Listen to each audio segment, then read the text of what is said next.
Welcome back to the show. If you don't know what it means to Facebook someone, then odds are you don't have a young person in your house who does it probably all the time.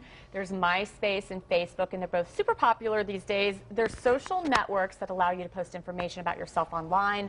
Then you connect with friends, even sometimes strangers too. Yeah, and I don't know the difference between the two, I have to admit, between the two sites. So we decided to call in an expert this morning because you always have to be careful about what you post online. That's the one thing I do know. Sharon Miller-Sindrich is the editor of Metro Parent Magazine. There's the cover of the new March edition. She's also our plugged-in parent, and she joins us now to help us sort it all out. Good morning to you, Sharon. Good morning. So I read that MySpace, I think it is the one that's just super popular.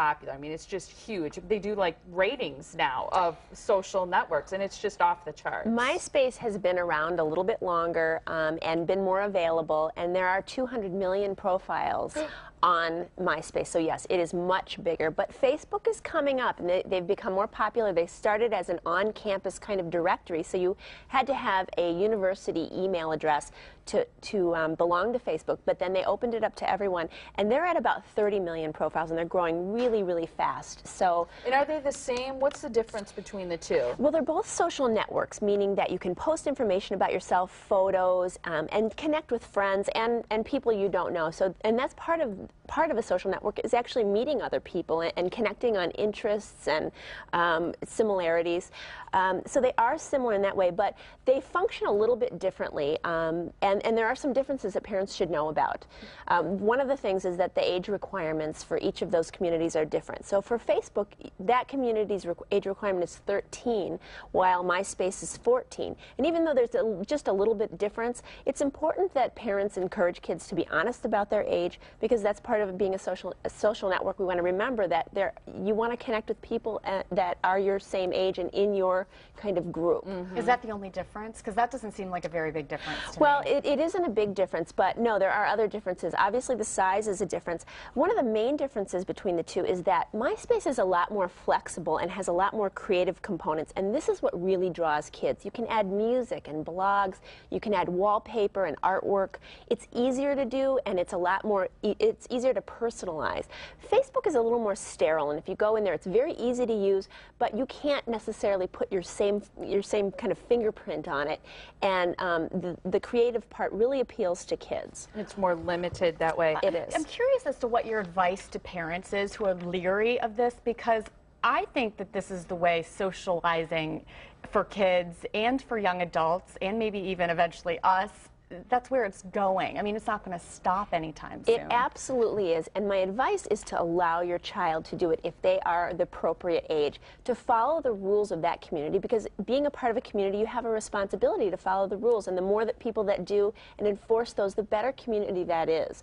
But I absolutely encourage parents to do it. What I do say is that you need to visit the sites, create your own space and your own profile so you can really truly understand the nuances of these sites. You know, you don't understand how a child could spend 15 hours on MySpace. It seems ridiculous until you go. And the first time I started a MySpace, or I did a Facebook, I was up until 2 in the morning finding out and discovering all these people that I knew that were on there, people that I had gone to. Adults too, right? Absolutely. Because people post resumes and they do it for job opportunities. Right. There's a social network called LinkedIn, and that's actually a professional social network. It's not as creative. You're not posting your photos and your pictures of your European vacation necessarily, but you are posting information about where you work, your contact information, your background, and it's used if you're looking for a job or you're looking for a resource. So this is definitely the way of the world. It's the way that our kids are going to be communicating within their different social groups and business groups, and allowing them to do it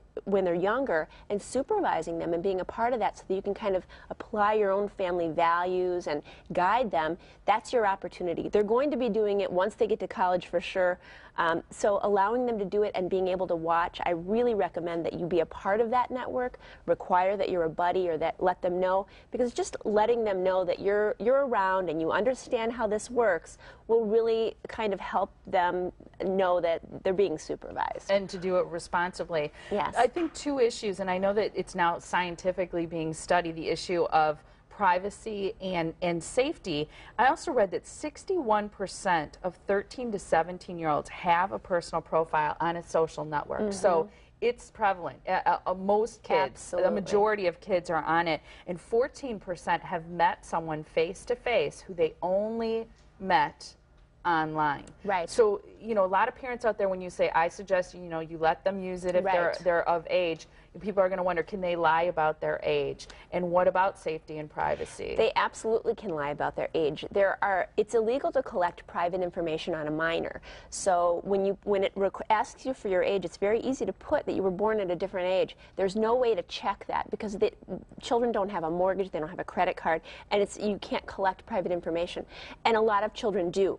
The reason it's important not to lie is that there's software and there's safeguards embedded into these programs to protect kids. And so understanding that and explaining that to kids, that there are certain advertisements that younger kids on these social networks will not get because they're a certain age. Whereas if they say they're 18 and they're only 13, they're going to get advertisements that might not really be appropriate for them.